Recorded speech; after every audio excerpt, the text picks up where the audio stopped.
Welcome all the students. In our last video, we learned the calculation of new profit sharing ratio and gaining ratio at the time of retirement of partner. And when we calculated the gaining ratio, we passed an adjustment entry for the compensation given by remaining partner to retiring partner on the basis of goodwill. Clear है? और साथ में हमने सीखा कि अगर already existed goodwill है firm की बुक्स में तो उस गुडविल का हमें क्या एडजस्टमेंट करना है। और हमने एक कंडीशन और सीखी थी कि अगर रिमेनिंग पार्टनर में से भी कोई पार्टनर सैक्रिफाइस कर रहा है तो फिर उसे भी क्या होगा, कॉम्पनसेशन रिसीव होगा। क्लियर है? इन सारे एडजस्टमेंट के बाद में गुडविल में एक एडजस्टमेंट और रहता है, वो है हिडन गुडविल का। क्लियर है? क्वेश्चन क्या कह रहा है? क्वेश्चन आपसे गुडविल की एंट्री तो करवाना चाहता है, लेकिन क्वेश्चन ये भी चाहता है कि आप जो है वो खुद पता करें कि आपकी गुडविल कितनी है। यानी गुडविल प्रेजेंट तो है बट ये मुझे क्लियर शो नहीं की गई है। तो यहाँ पर हम हिडन गुडविल कैसे कैलकुलेट करेंगे? एडमिशन वाले चैप्टर में भी हमने हिडन गुडविल कैलकुलेट की थी। वहां पर क्या फॉर्मूला था कि जो फर्म की कैपिटल है that should be equal to partners capital, लेकिन फर्म की कैपिटल तो ज्यादा आ रही थी और पार्टनर्स की कैपिटल कम आ रही थी। ओके, तो हमने दोनों का डिफरेंस किया, जो डिफरेंस का अमाउंट था वो ही हमारी हिडन गुडविल थी, यानी कि फर्म की गुडविल थी। And on the basis of that goodwill we calculated the part और share of new partners goodwill. Clear है? अब यहाँ पे क्या होता है, यहाँ पर ये होता है कि हम सबसे पहले जो रिटायरिंग पार्टनर है उसका शेयर डिसाइड करते हैं कि उसे इतना शेयर मिलना चाहिए। ओके, और एक्चुअल में हमने उसे कितना पेड किया, तो अगर हम उसके शेयर के कंपैरिजन में ज्यादा अमाउंट पे कर रहे हैं तो ये डिफरेंस का अमाउंट है, ये किसको शो करता है? गुडविल को। क्लियर है? क्या किया हमने यहाँ पर जो उसका शेयर डिसाइड किया वो डिफरेंट, वो और जो हमने उसे पेड किया दोनों डिफरेंट आ रहे हैं। जितना शेयर डिसाइड हुआ था पेमेंट हम उससे ज्यादा कर रहे हैं, तो ज्यादा करने की वजह क्या है? यहाँ वजह है गुडविल। क्लियर है? तो यहाँ पर जो डिफरेंस का अमाउंट आएगा वो सीधे ही रिटायरिंग पार्टनर की गुडविल का शेयर होगा, फर्म की गुडविल नहीं आएगी, क्योंकि हमने यहाँ पे कंपैरिजन किया है रिटायरिंग पार्टनर के शेयर का रिटायरिंग पार्टनर को पेड अमाउंट से, तो दोनों में रिटायरिंग पार्टनर के अमाउंट का डिफरेंस जो है कंपैरिजन हो रहा है। तो यहाँ पर जो डिफरेंस का अमाउंट होगा that belongs to retiring partner known as hidden goodwill. Clear है? हम इसको इलस्ट्रेशन के थ्रू सॉल्व कर लेते हैं। लाइक मेरे पास में 3 पार्टनर्स हैं A, B एंड C। 1:2:3 उनका प्रॉफिट शेयरिंग रेशियो है। अब क्या हुआ है, अब जो C है वो फर्म से रिटायर हो गए हैं और after doing all adjustment, after making all adjustment for reserves, gain on revaluation, सारे एडजस्टमेंट हमने कर दिया। यानी C को उसका कैपिटल का शेयर हमने दे दिया है, C को उसके रिजर्व्स में शेयर्स दे दिया है, C को रिवैल्यूएशन में शेयर दे दिया है, और ये सारे कैलकुलेशन करने के बाद में जो शेयर उसका आ रहा है वो आ रहा है 2,20,000। तो C का जो शेयर हमने किया है, यानी आप कह सकते हो C की जो एडजस्टेड कैपिटल है वो है 2,20,000, यानी C को जो पेमेंट मुझे करना है वो 2,20,000 है। But A and B agreed to pay him rupees 2,50,000, but जो पेमेंट हम कर रहे हैं C को पे टू C वो है 2,50,000। तो यहाँ पर आप कितना एक्सेस पेमेंट कर रहे हो? यहाँ पर एक्सेस पेमेंट है 30,000। कैसे कैलकुलेट किया? 2,50,000 माइनस 2,20,000। शेयर बनता ये है पर दिया कितना है? 2,50,000। तो ये 30,000 का अमाउंट है, ये ही क्या है? ये है गुडविल। गुडविल का शेयर किसका? रिटायरिंग पार्टनर का, ऑफ रिटायरिंग पार्टनर। क्लियर है? बस 30,000 है। अब इसका मतलब आपको जो गुडविल का पेमेंट कर कॉम्पनसेशन देना है C को वो 30,000 देना है। कौन देगा? Remaining partner. कौन है रिमेनिंग पार्टनर? A है। तो A कैपिटल अकाउंट या फिर current account, B capital account. अगर फ्लक्चुएटिंग मेथड है तो करंट कैपिटल अकाउंट से एंट्री होगी, फिक्स बताए तो करंट अकाउंट से एंट्री होगी। 2C कैपिटल अकाउंट और करंट अकाउंट। क्लियर है? A और B और C ने अपना न्यू प्रॉफिट शेयरिंग रेशियो जो है वो डिसाइड कर लिया है 1:3। तो न्यू प्रॉफिट शेयरिंग रेशियो जो है A और B का वो 1:3 है। और हम जानते हैं कि इस एंट्री को पास करने के लिए मुझे कौन सा रेशियो रिक्वायर्ड है, गेनिंग रेशियो। तो हमें गेनिंग रेशियो कैलकुलेट करना पड़ेगा। तो चलिए गेन रेशियो कैलकुलेट करते हैं। गेनिंग रेशियो फॉर्मूला होता है न्यू माइनस ओल्ड। रिमेंबर, याद है, old minus new sacrifice, new minus old gaining. A का न्यू रेशियो है 1/4, बी का न्यू रेशियो 3/4, ओल्ड रेशियो है 1/6, 2/6। एल्शियम ले लेते हैं। तो 3 - 2 1/12 से गेन कर रहे हैं ए, और यहाँ पर 9 - 4 5/12 से गेन कर रहे हैं बी।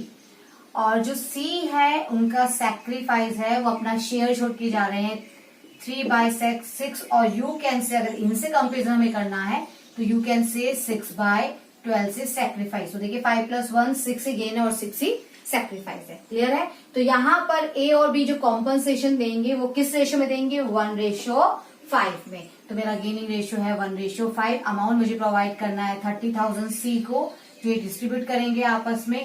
तो 5 ए देंगे और 25,000 बी देंगे। क्लियर है। तो ये था हमारा हिडन गुडविल का टॉपिक। नेक्स्ट अब हम जो लेंगे वो है accounting treatment of general reserves, यानी कि all the reserves and accumulated profits and losses.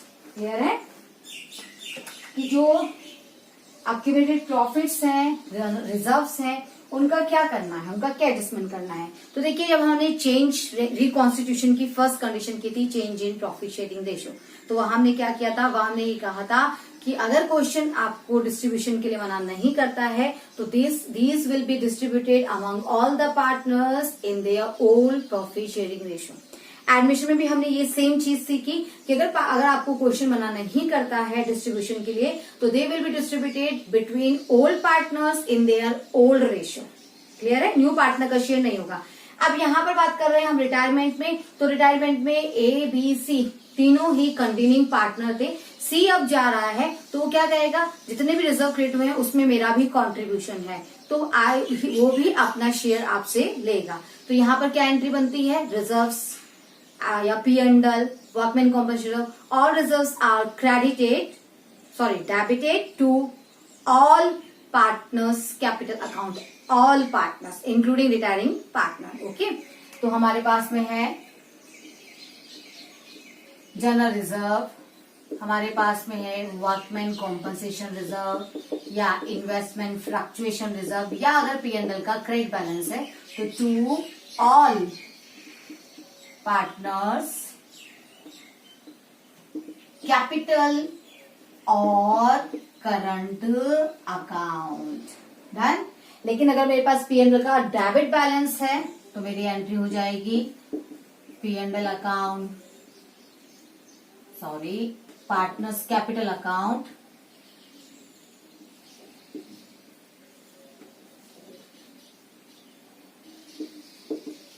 Debit या current account debit to P&L।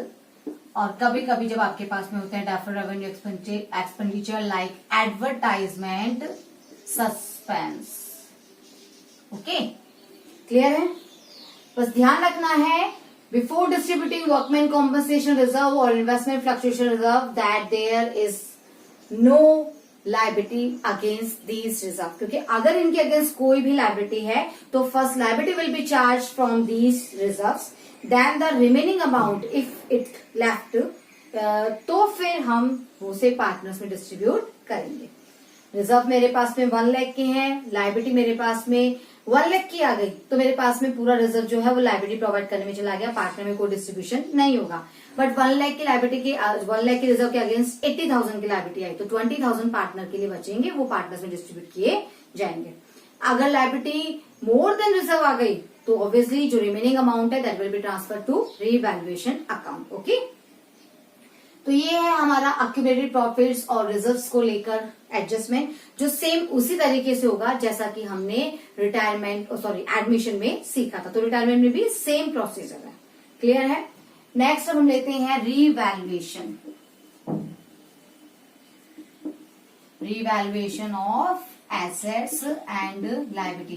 तो रीवैल्यूएशन बनाना भी हम पिछले 2 चैप्टर्स में सीख चुके हैं। आपको वही करना है। आपके पास एसेट्स होती हैं, आपके पास लायबिलिटीज होती हैं। एसेट्स अगर इंक्रीज हो रही हैं तो हमारी एंट्री होती है assets account debit to revaluation. Okay, लेकिन अगर लायबिलिटीज इंक्रीज होती हैं तो एंट्री होती है रीवैल्यूएशन टू लायबिलिटीज। बट अगर ये डिक्रीज होते हैं तो एसेट्स डिक्रीज होंगी, लॉस है, लॉस की कंडीशन में रीवैल्यूएशन को हम डेबिट करेंगे टू एसेट्स की वैल्यू से। और यहाँ पर लायबिलिटीज अगर डिक्रीज हो रही है तो ये मेरे लिए प्रॉफिट की कंडीशन है, तो मैं लायबिलिटीज की अमाउंट से रीवैल्यूएशन को क्या कर दूंगी, क्रेडिट कर दूंगी। ओके, और इस बेसिस में मैं अपना फाइनल अमाउंट जो है विच बिलोंग्स टू पार्टनर्स पता कर लूंगी। अगर मेरी डेबिट साइड एक्सीडिंग कर रही हो ओवर देन क्रेडिट साइड तो इट शोज लॉस। लॉस कहा जाएगा, पार्टनर्स कैपिटल अकाउंट में। बट अगर मेरी क्रेडिट साइड ज्यादा आ रही है तो मुझे क्या हो गया है, प्रॉफिट। प्रॉफिट कहा जाएगा पार्टनर्स कैपिटल अकाउंट में। कौन से पार्टनर में, ऑल पार्टनर्स में, यानी कि रिटायरिंग पार्टनर को भी शेयर मिलेगा। तो इफ रिवैल्यूएशन शोज प्रॉफिट तो हमारी एंट्री होगी, प्रॉफिट की कंडीशन में पार्टनर्स कैपिटल अकाउंट क्या किए जाएंगे, क्रेडिट किए जाएंगे। तो एंट्री हो गई revaluation account debit to all partners capital या फिर करंट अकाउंट। बट अगर लॉस हो गया है तो पार्टनर्स कैपिटल अकाउंट क्या किए जाएंगे, डेबिट किए जाएंगे। तो पार्टनर्स कैपिटल या करंट अकाउंट डेबिट टू क्या हो जाएगा आपका, रीवैल्यूएशन। ओके, तो ये सेम एडजस्टमेंट है। अब इन सारे एडजस्टमेंट को लेकर हम क्या करेंगे, हम अपना क्वेश्चन सॉल्व करेंगे। ओके, तो आई एम टेकिंग वन क्वेश्चन। यहां पर भी आपको ध्यान दे लेना है कि यहां पर आपको जब आप रिटायरिंग पार्टनर के लिए अमाउंट कैलकुलेट करेंगे कि उसे कितना अमाउंट पेड करना है, क्या डिफरेंस है एडमिशन और रिटायरमेंट में, कि एडमिशन में एक नया पार्टनर इंक्लूड हो रहा है तो एक नया कैपिटल बैलेंस जो है बैलेंस शीट में जाएगा, लेकिन यहाँ पर एक पार्टनर जा रहा है तो पहले जो 3 पार्टनर थे उन 3 पार्टनर के बैलेंसेस शो होते थे, अब 2 पार्टनर के बैलेंसेस शो होंगे।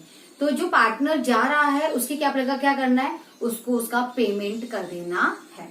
अभी पेमेंट जो करेंगे आप किसके थ्रू करेंगे, कैश में या बैंक में कर सकते हैं, लेकिन ये आपको तभी एंट्री पास करनी है जब आपको क्वेश्चन क्लियरली ये बात कहता है कि हमने रिटायरिंग पार्टनर का पेमेंट जो है वो कर दिया है। अगर क्वेश्चन ने आपको ऐसी कोई इन्फॉर्मेशन प्रोवाइड नहीं कर रखी है, question is silent about the payment, it means जो अमाउंट है वो अभी हमने पेमेंट नहीं किया है, तो उसे फिर हम कहाँ ट्रांसफर करेंगे, उसे हम partners loan account, retiring partners loan account में ट्रांसफर कर देंगे। तो इस एंट्री को भी देख लेंगे। अगर आप when amount is paid to retiring partner, तो अमाउंट अगर आपने पेमेंट कर दिया है तो आपकी एंट्री हो जाएगी retiring partners capital account debit to cash और बैंक। ओके, लेकिन अगर आपने पेमेंट नहीं किया है, नो पेमेंट मेड, तो इसका मतलब है कि हम रिटायरिंग पार्टनर्स की कैपिटल और करंट अकाउंट को ट्रांसफर कर देंगे रिटायरिंग पार्टनर्स लोन अकाउंट में। क्लियर है? और इस एंट्री के लिए क्वेश्चन मुझे क्लियर इन्फॉर्मेशन देगा तो ही मैं ये एंट्री पास करूंगी, वरना मैं हमेशा लोन अकाउंट में ट्रांसफर कर दूंगी। क्लियर है? नेक्स्ट थिंग जो आती है यहाँ पर हमें रिटायरिंग पार्टनर का, जब मैंने बताया आपको कि यहाँ पर हम जब उसका पेमेंट नहीं करते हैं तो लोन अकाउंट बनाते हैं। अब इस रिटायरिंग पार्टनर का लोन अकाउंट आपको बनाना पड़ेगा। ये टॉपिक फॉर दिस ईयर आपके बैच के लिए रिलेटेड है। सीबीएसई आपको इसका क्वेश्चन नहीं पूछने वाला, यानी कि आपको रिटायरिंग पार्टनर का लोन अकाउंट जो है वो नहीं बनाना है। क्लियर है? तो यहाँ पे क्या रिलेटेड टॉपिक है? रिटायरिंग पार्टनर्स का लोन अकाउंट हमें यहाँ नहीं बनाना है। ओके, चलिए अब हम एक क्वेश्चन सॉल्व कर लेते हैं।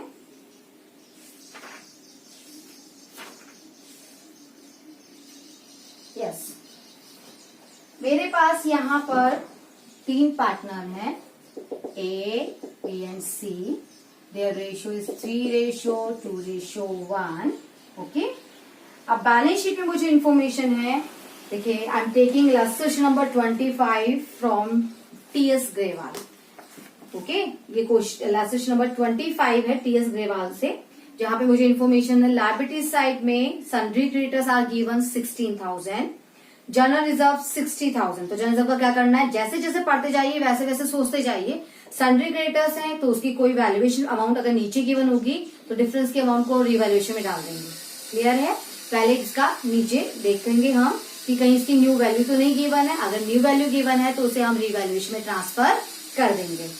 जनरल रिजर्व है, जनरल रिजर्व को हमें ऑल पार्टनर्स में क्या कर देना है, डिस्ट्रीब्यूट कर देना है।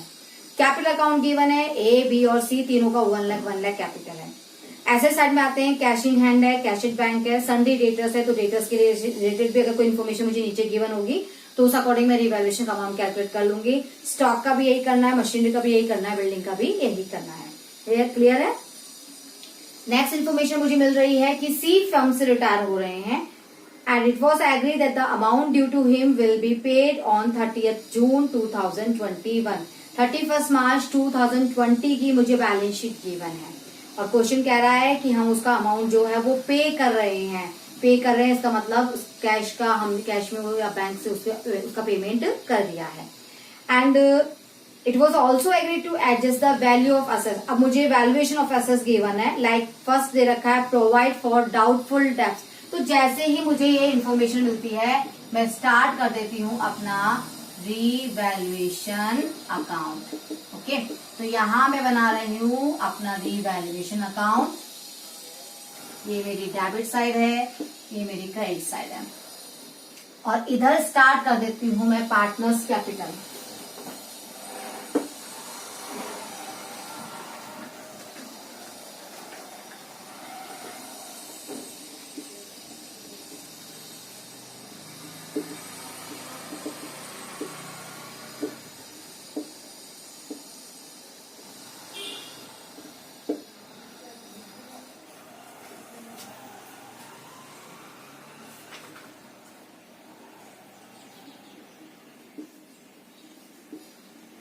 नीचे बनाते हैं हम पार्टनर्स कैपिटल अकाउंट। क्वेश्चन में मुझे कहीं भी फिक्स वर्ड नहीं दिया है इसलिए मैं फ्लक्चुएटिंग मेथड ले रही हूँ पार्टनर्स कैपिटल अकाउंट के लिए। A B C, A B C. Question आपको इनिशियली इन्फॉर्म कर दिया था कि इनका बैलेंस कितना है। मैं सबसे पहले इनका बैलेंस पुट कर दूंगी 1 लाख, 1 लाख एंड 1 लाख। और वही मुझे इन्फॉर्मेशन मिल गई थी कि जनरल रिजर्व भी गिवन है जो मुझे क्या करना है, डिस्ट्रीब्यूट करना है। कौन से रेशियो में करना है, ओल्ड रेशियो में करना है, 3:1 में। जो मेरे पास रिजर्व है वो है 60,000 का। ओके, तो यहां पर मेरे पास आ गया 15,000, नहीं 6 है ना, 10, तो 30, 20 एंड 10 हो गया। 30,000, 20,000 और 10,000। ओके, मैं इसकी एंट्री भी करती जाती हूँ ताकि आपको एंट्रीज पूछी जाए तो आप एंट्रीज कर सके और अगर आपको अकाउंट बनाना पूछा जाए तो आप अकाउंट भी बना सके। तो मेरी जो एंट्री होगी वो होगी general reserve account debit to A's capital, to B's capital, to C's capital. Okay, amount है मेरे पास 60, 30, 20 and 10। Done, first thing clear. Okay, इसके अलावा मेरे पास कोई चीज ऐसी नहीं है जो मुझे डिस्ट्रीब्यूट करनी होती है। लाइक और क्या हो सकता है हमारे पास वर्कमैन कॉम्पनसेशन रिजर्व हो सकता है, इन्वेस्टमेंट फ्लक्चुएशन रिजर्व हो सकता है, P&L का डेबिट या क्रेडिट बैलेंस हो सकता है, एडवर्टाइजमेंट सस्पेंस हो सकता है या ओल्ड गुडविल भी हो सकती है। इनमें से कोई चीज मुझे गिवन नहीं है। ये आपको क्वेश्चन करते वक्त ढूंढना है कि कहीं में से कोई चीज है तो नहीं, ताकि आपसे वो चीज रहे, छूटे नहीं। ओके, अब हमारे पास इंफॉर्मेशन है कि जो एसेट्स हैं, फर्स्ट एसेट सन्ड्री डेटर के लिए, कि वहां पर मुझे 5% से प्रोविजन क्रिएट करना है। तो प्रोविजन जब क्रिएट होगा तो मेरे डेटर्स की अमाउंट रिड्यूस होगी तो ये मेरे लिए लॉस है। तो मैंने लिखा दिया to provision for bad and doubtful debts. Okay, 5% आपके डेटर्स है 90,000 के, तो 5% कितना होता है 4,500। क्लियर। सेकेंड इंफॉर्मेशन है रिड्यूस स्टॉक बाय 5%। स्टॉक कम हो रहा है, आपको लॉस है 5%, यानी स्टॉक है आपका 70,000, आपने 5% रिड्यूस किया 3,500। देन मशीनरी भी आपको रिड्यूस करनी है 10% से, तो ये मेरी machinery 10% 6,000। Okay. Building to be prevalued at rupees 1,51,000। Building की जो वैल्यू मुझे गिवन है वो 1,51,000 है, जबकि पहले इसकी वैल्यू थी 1,40,000। इसका मतलब यहाँ पर 11,000 इंक्रीज हो गया है। तो मैं यहाँ शो कर दूंगी बाय बिल्डिंग 11,000। ठीक है, ओके। अब मुझे गुडविल की इंफॉर्मेशन है, तो यहाँ पर मैं रिवैल्यूएशन की एंट्री पास कर देती हूँ। मेरी एंट्री हुई revaluation account debit to provision for bad and doubtful debts to stock and to machinery 4,500, 3,500 एंड 6,000, टोटल हो गया 14,000। बट यहाँ बिल्डिंग की वजह से एंट्री होती है, बिल्डिंग आपकी इंक्रीज हुई है, तो building account debit to revaluation, और ये होगी आपकी 11,000 से। तो आपको साफ दिख रहा है 14,000 आपके डेबिट साइड में है, 11,000 आपके क्रेडिट साइड में है। तो आपको क्या हुआ है, आपको यहाँ पर लॉस हुआ है, और लॉस कहाँ जाएगा, लॉस जाएगा पार्टनर्स कैपिटल अकाउंट में। ठीक है, तो मेरी एंट्री जो यहाँ होगी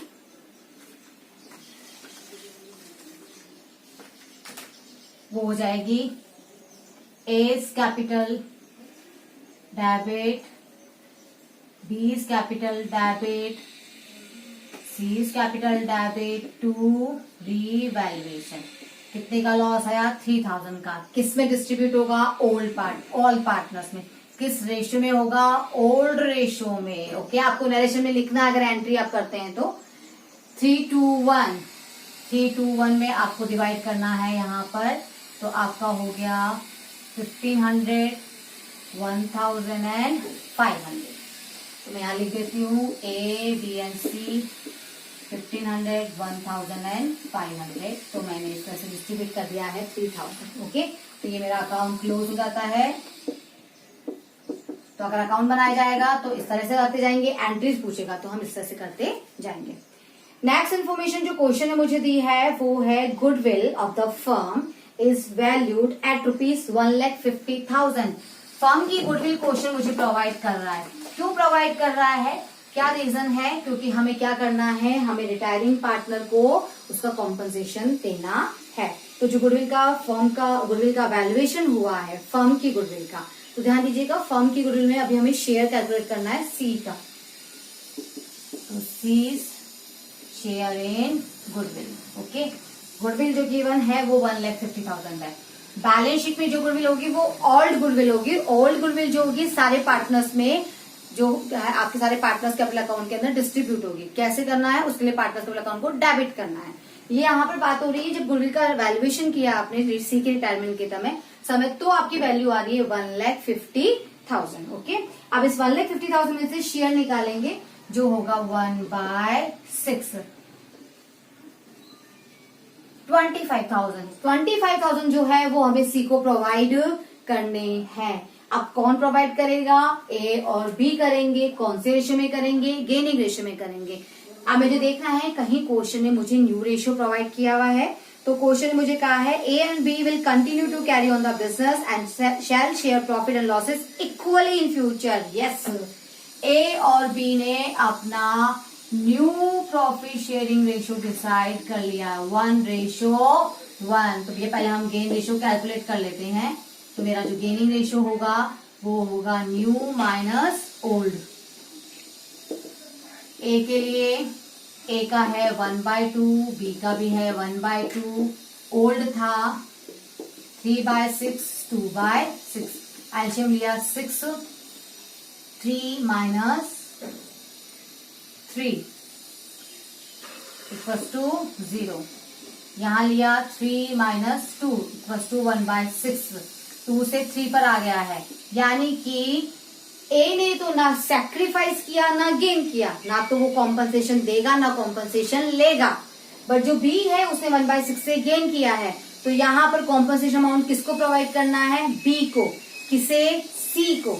तो आप देखिएगा सी का सैक्रिफाइस भी 1/6 है ना, बिल्कुल। तो अपना शेयर 1/6 छोड़ के जा रहा है तो 1/6 है। तो हमारी एंट्री जो पास होगी वो होगी B's capital account debit to C's capital account.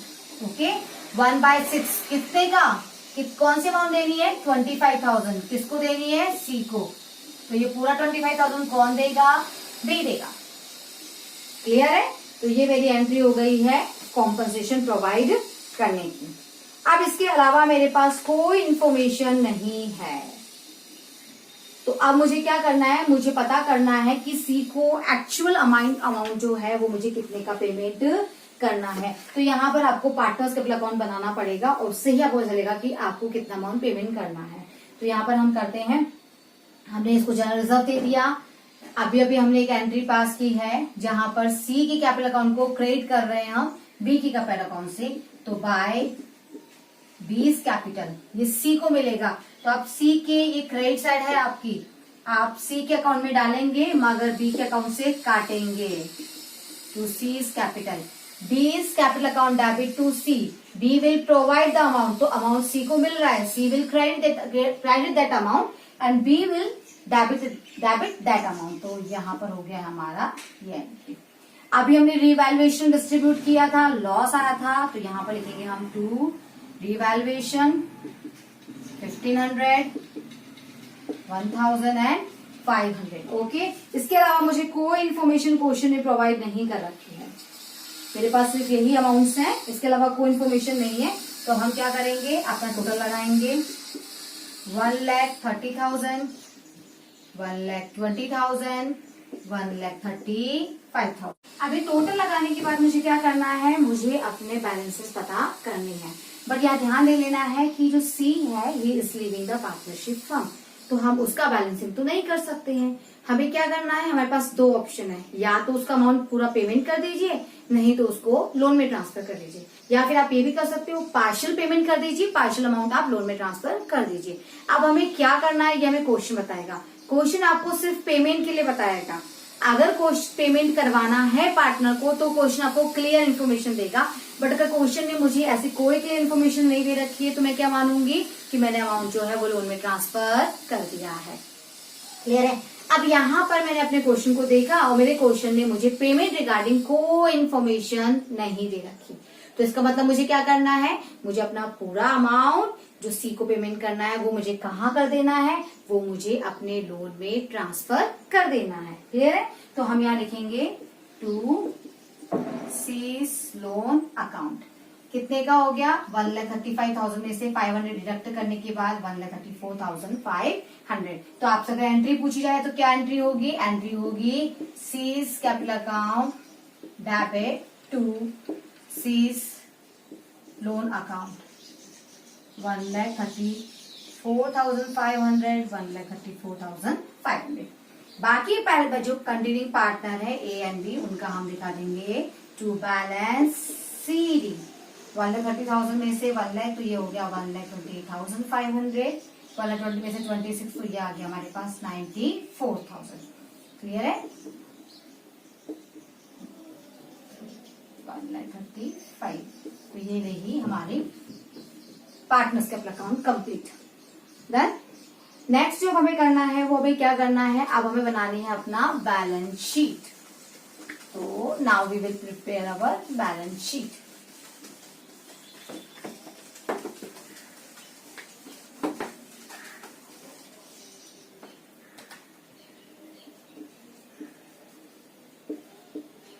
Balance sheet. अब पहले जो बैलेंस शीट थी वो ए, बी और सी की थी, लेकिन अब जो बैलेंस शीट बनेगी वो बनेगी ए एंड बी की एज ऑन। ओके, ये मेरा लायबिलिटी साइड है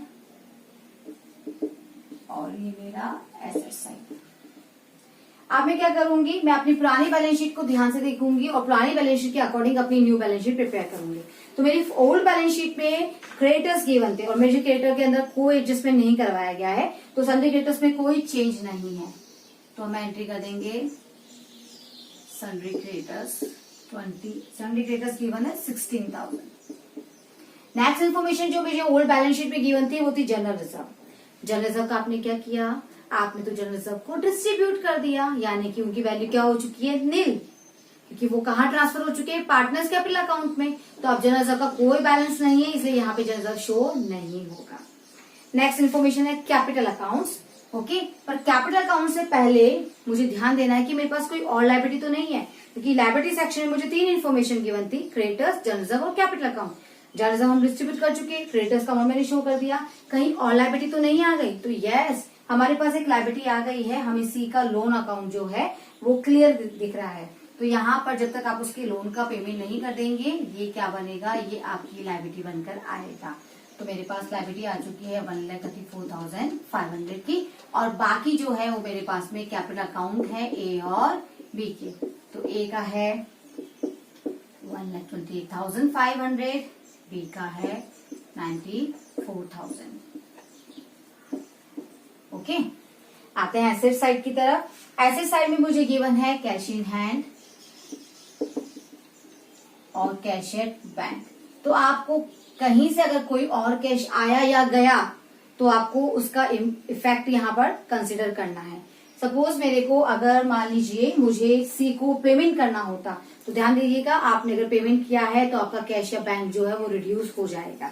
फिलहाल मेरे पास ऐसी कोई इन्फॉर्मेशन नहीं है जिससे मेरा कैश या बैंक अफेक्ट हुआ हो। तो मेरे पास कैश इन हैंड है 6,000, कैश एट बैंक है 10,000।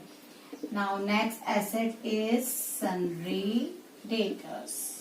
सन्ड्री डेटर्स जो है आपने उसके अगेंस्ट प्रोविजन क्रिएट कर लिए हैं। तो सन्ड्री डेटर का अर्लियर जो अमाउंट था वो था 90,000, बट मैं अब क्या करूंगी, मैं लेस करूंगी प्रोविजन जो मैंने क्रिएट किया था 5%, 4,500। तो मेरे पास जो अमाउंट रह गया वो रह गया 85,500। क्लियर। नेक्स्ट इन्फॉर्मेशन जो मेरे पास है वो है स्टॉक की। स्टॉक मेरे पास था 70,000, लेकिन क्वेश्चन मुझे कहा था कि हमें 5% रिड्यूस कर देना है। तो 70,000 में से मैंने रिड्यूस किया था 3,500। 3,500 लेस करने के बाद जो वैल्यू है वो है 66,500। मशीनरी की वैल्यू पहले थी 60,000, बट हमने यहाँ पर 10% कम कर लिया था, तो ये रह गए हैं 54,000। बिल्डिंग की जो पहले इन्फॉर्मेशन थी वो थी 1,40,000, पर मुझे ना पता चला कि नई वैल्यू जो निकाली है वो है 1,51,000। तो मैं शो कर दूंगी 1,51,000। क्लियर है। अब मैंने सारी एसेट्स और सारी लायबिलिटीज दिखा दी है, फिर भी आप केयरफुली एक बार चेक कर लेंगे कि कहीं हमसे कोई एसेट्स या लायबिलिटी रह तो नहीं गया है। क्लियर है। अब हम क्या करेंगे, अब हम इसका टोटल लगाएंगे। ओके, अब हम टोटल लगाते हैं। दोनों साइड का टोटल जो है वो आपका टैली करना चाहिए। तो मेरा इस साइड का टोटल आएगा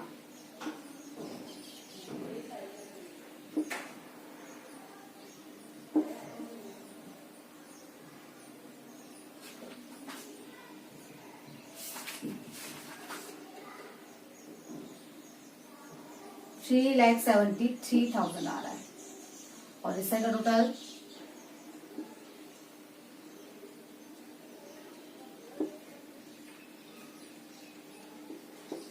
3,73,000 मेरा इस साइड का टोटल भी आ रहा है।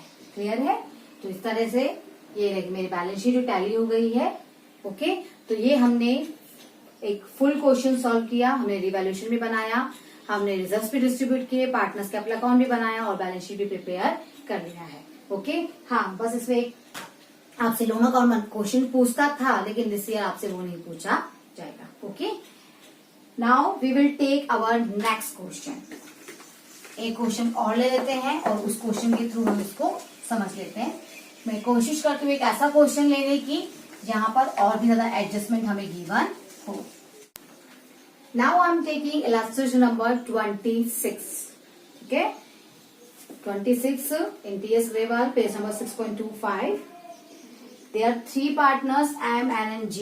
रेशियो जो है वो 5:3 है। M, N and G 5:3:2। Okay, आप जो बैलेंस शीट गिवन है उन तीनों की, उसमें मेरे पास क्रेडिटर्स हैं, जनरल रिजर्व हैं, कैपिटल्स हैं, कैपिटल है उनकी, कैश है, डेटर्स है, डेटर्स में से प्रोविजन लेस है 5000 का, स्टॉक है, मशीनरी है, पेटेंट्स है, बिल्डिंग है एंड P&L है। तो आपने देखा आपके पास लायबिलिटी साइड में जनरल रिजर्व डिस्ट्रीब्यूशन के लिए है, तो आपके पास एसेट साइड में P&L का डेबिट बैलेंस है।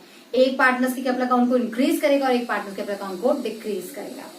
ओके, अब इन्फॉर्मेशन मिल रही है कि एम जो है वो रिटायरमेंट ले रहे हैं, और रिटायरमेंट ले रहे हैं तो जो डेटर्स है उसमें से हमें 2000 राइट ऑफ करने हैं बैड डेब्ट्स के, और प्रोविजन बनाना है 5% का। ओके, यहाँ पर बैड डेब्ट्स भी गिवन है आपको against your debtors. Patents will be completely return of, patent आपको पूरी तरह से खत्म कर देने, पेटेंट की वैल्यू जो है नील हो जाने वाली है, और स्टॉक, मशीनरी, बिल्डिंग जो है वो आपको क्या करने हैं, वो आपको 5% से डेप्रिशिएट करने हैं। अनरिकॉर्डेड क्रेडिटर्स है आपके पास 10,000 की, जो आपको will be taken into account, यानी पहले ये 10,000 के क्रेडिटर्स नहीं थे, अब आपके पास आ गए हैं, लायबिलिटी इंक्रीज हो गई आपकी।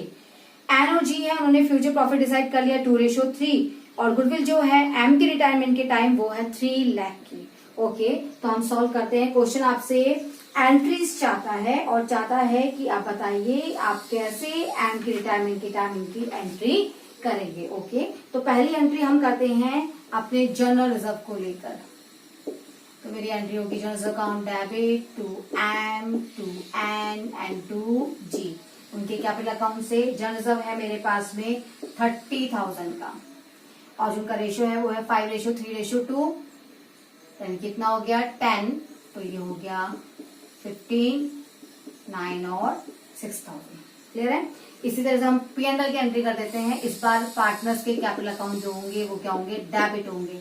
Partner capital account debit, and capital account debit, G capital account debit to P&L। मेरे पास P&L में है 25,000, डिस्ट्रीब्यूट करने हैं, तो ये हो गया 1,200, 12,500, 7,500 एंड 5,000। ओके, नेक्स्ट इन्फॉर्मेशन जो है वो मेरे पास में रिवैल्यूएशन को लेकर है, जिसमें पहली इन्फॉर्मेशन आती है बैड डेब्ट्स की। तो ध्यान दीजिएगा, बैड डेब्ट्स की एंट्री हमेशा ये होती है, bad debts account debit to debtors.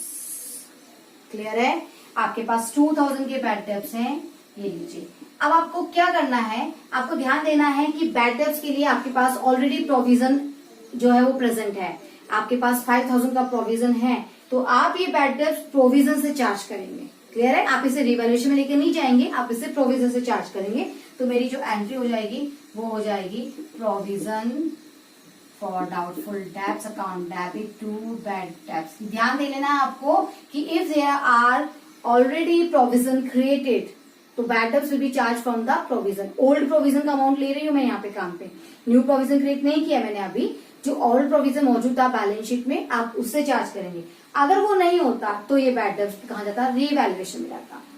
तो फिलहाल तो ये मेरे पास 2,000 है, तो आपका जो 5,000 का प्रोविजन बैलेंस शीट में था वो कितने का रह गया है, 3 का रह गया है। रिमेम्बर, ओके, 3 का रह गया है।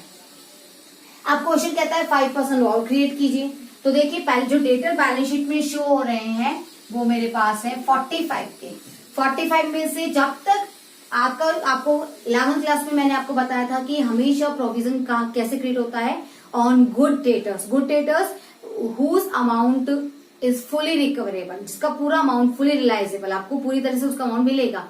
लेकिन आपको तो अभी भी इन्फॉर्मेशन मिल रही है कि आपकी 2,000 बैड डेब्ट्स हो चुका है, तो आपका 45 में से 2,000 लेस करने के बाद जो 43 बचेगा, अब आपको उसका 5% क्रिएट करना है, जो आता है आपका 2,150। आई बात समझ में। अब ये 2,150 का जो रिजर्व आपको क्रिएट करना है प्रोविजन, तो देखिए आपके पास ओल्ड प्रोविजन था, 5000 का, उसमें से हमने बैड डेब्ट्स का निकाल लिया कितना 2000, अभी कितना है आपके पास 3000, और अब आपका ओल्ड प्रोविजन 3000 से रहकर कितने का रह गया है 2150 का। आपकी लायबिलिटी इंक्रीज नहीं हुई, आपकी लायबिलिटी डिक्रीज हो गई है। कितने से डिक्रीज हो गई है 850 से। तो आप मुझे बताएंगे कि आपको प्रॉफिट या लॉस हुआ, क्योंकि earlier you were deducting 5000 from your debtors, but now you will deduct 2000 bad debts plus new provision 2150, it means 4150। तो अगर इस अमाउंट का कंपेरिजन 5 से करोगे तो भी आपको क्या समझ में आएगा कि आपके 850 से डेटर्स जो हैं वो इंक्रीज हुए हैं, क्योंकि 850 का प्रोविजन डिक्रीज हो गया, तो डेटर्स भी क्या हो गए इंक्रीज हो गए। तो मेरी एंट्री हो जाएगी provision for doubtful debts to revaluation 850। Clear है? ओके। नेक्स्ट इन्फॉर्मेशन जो मुझे गिवन है वो है पेटेंट्स जो हैं कंप्लीटली राइट ऑफ हो गए, आपकी एसेस कम हो गई। स्टॉक, मशीनरी और बिल्डिंग तीनों डेप्रिशिएट करने हैं, सारी एसेस कम हो रही है। और जो क्रेडिटर्स हैं वो 10,000 अनरिकॉर्डेड क्रेडिटर्स आपके पास आ गए, लायबिलिटी इंक्रीज हो गई। ये सारी सिचुएशन कह रही है आपको लॉस हो रहा है। तो मेरी जो एंट्री होगी वो क्या होगी, वो होगी revaluation to patents, to stock and machinery, building creditors, to machinery, to building और to creditors। पेटेंट्स जो बैलेंस शीट में थे आपके पास 30,000 के लिए फुली राइट ऑफ कर दिया आपने, ये लीजिए 30,000 का लॉस। स्टॉक जो है वो 5% से, मशीनरी 5% से, बिल्डिंग 5% से आपको रिड्यूस करनी है। 5% स्टॉक का होता है 2,500, मशीनरी का होता है आपके पास 1,50,000 की है तो 7,500, और जो आपके बिल्डिंग है वो है आपके 1 लाख के, तो 1 लाख का हो गया आपके पास 5,000, और जो क्रेडिटर्स हैं आपके पास अनरिकॉर्डेड वो आए हैं आपके पास 10,000 के, तो ये 10,000 टोटल आप कह सकते हो 30 प्लस 10 40 40 10 50 55,000 से आपका रिवैल्यूएशन जो है वो डेबिट हो रहा है। तो अब आप देख सकते हैं 55,000 डेबिट हुआ है रिवैल्यूएशन और 850 क्रेडिट हुआ है, आप तो लॉस में हैं। और इस लॉस को आप पार्टनर्स कैपिटल अकाउंट में डिस्ट्रीब्यूट करेंगे, एम में, एन में और जी में, तीनों में।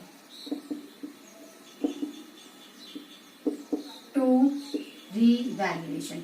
अब यहाँ पर मेरे पास 55,000 में से 850 लेस करने के बाद जो बैलेंस बचता है वो बचता है मेरे पास 54,150। It will be distributed among all the partners capital account in their ratio 5:3:2 old ratio। तो आपका अमाउंट आएगा 27,075, 16,245 एंड 10,830। Okay done. ये हो गया हमारा रिवैल्यूएशन का पॉइंट। अब मेरे पास नेक्स्ट इन्फॉर्मेशन है गुडविल को लेकर, और गुडविल के थ्रू आपको क्या करना है, आपको कॉम्पनसेशन प्रोवाइड करना है। किसको? एम को। क्लियर है? कौन प्रोवाइड करेगा? एन और जी करेंगे।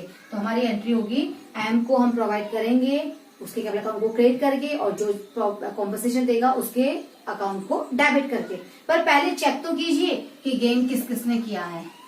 तो gaining ratio new minus old, M तो जा रहे हैं एन और जी। रेशियो जो उन्होंने डिसाइड किया है न्यू रेशियो वो लिया है उन्होंने 2:3, ठीक है। तो 2/5 3/5। ओल्ड रेशियो उनका ऑलरेडी था 3/5 2/5। तो मैंने यहाँ देखा कि ये 1/5 से क्या कर रहे हैं, ये तो सेक्रीफाइस कर रहे हैं। एन ने 1/5 से सेक्रीफाइस किया है, और जी जो है एन का पहले रेशियो था, यस एन का 2/5 है, और अर्ली उसका रेशियो था 3/5। 3 से 2 पर आ गए हैं। ओके सॉरी, यहां पर था इसका 3/10 और इनका था 2/10। यस एलसीएम लिया 10, 4 - 3 1/10 से गेन। एलसीएम लिया 10, 6 - 2 4/10 से गेन। तो 5/10 एम का सेक्रीफाइस है। यस क्लियर है? 5 + 3 + 2 5 by 10. ओके, तो यहाँ पर एन और जी दोनों की कैपिटल अकाउंट को मैं डेबिट करूंगी। क्या प्रोवाइड करने के लिए? कॉम्पनसेशन। किसको? एम को। ओके, तो कितना लेना है आपको? जो गुडविल का वैल्यूएशन गिवन दिया है वो दिया है क्वेश्चन में 3 लाख। 3 लाख में एम का शेयर बनता है 5 by 10, जस्ट हाफ, यानी कि 1,50,000 जो प्रोवाइड करेंगे एन और जी अपने गेनिंग रेशियो में, और जो गेनिंग रेशियो है वो उनका आ रहा है 1:4। क्लियर है? तो 30,000 ये देंगे और 1,20,000 ये देंगे। डन।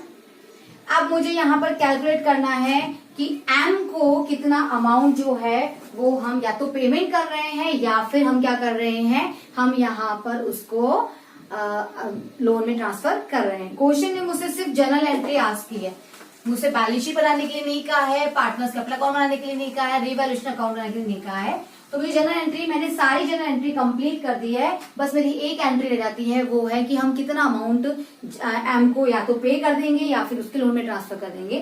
तो इसके लिए मैं बनाऊंगी ओनली एम का कैपिटल अकाउंट। ये मेरी डेबिट साइड है, ये मेरी क्रेडिट साइड है। फटाफट से उसका बैलेंस लेके आते हैं। जो ओपनिंग बैलेंस गिवन है मेरे पास वो है 1,50,000। ओके, अभी हमने क्या किया, हमने उसको जनरल रिजर्व में शेयर दिया, तो मैंने दिया बाय जनरल रिजर्व। कितना शेयर दिया? 15,000।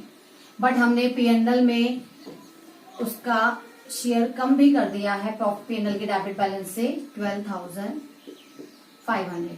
फिर हमने रिवैल्यूएशन का लॉस डिस्ट्रीब्यूट किया, तो फिर इसका शेयर कम हो गया, रिवैल्यूएशन 27,075। इसके बाद में हमने उसे कॉम्पनसेशन प्रोवाइड किया है, तो कॉम्पनसेशन प्रोवाइड किया है एन ने और जी ने। एन ने कितना दिया? 30,000। जी ने कितना दिया? 1,20,000। ओके, इसके अलावा और कोई हमने एडजस्टमेंट नहीं किया है। टोटल हम लगा के देखते हैं, यहाँ टोटल आ रहा है 3,15,000। 3,15,000 में से डिडक्ट कर लेंगे हम 27 + 12, यानी कि 39,575। तो जो आपके पास बैलेंस बचेगा वो बचेगा 2,75,425। अब यहाँ पे मैं फिर चेक करूंगी क्वेश्चन ने मुझे क्या इन्फॉर्मेशन दी है। क्वेश्चन ने मुझे पेमेंट के लिए कहा या नहीं कहा है? क्वेश्चन ने मुझे कुछ भी नहीं कहा है। Question is silent about the payment to M. तो मैं क्या करूंगी, मैं इसे ट्रांसफर कर दूंगी एम के लोन अकाउंट में। तो जो मेरी एंट्री होगी, लास्ट एंट्री, वो क्या हो जाएगी? M's capital account debit to M loan 2,75,425। Okay, clear है? Again we will solve 1 or 2 questions to clear all the adjustment regarding or at the time of retirement of a partner. Okay, and after that we will take our death partner. Our next topic is which will be death of a partner. Okay, till then, thank you so much.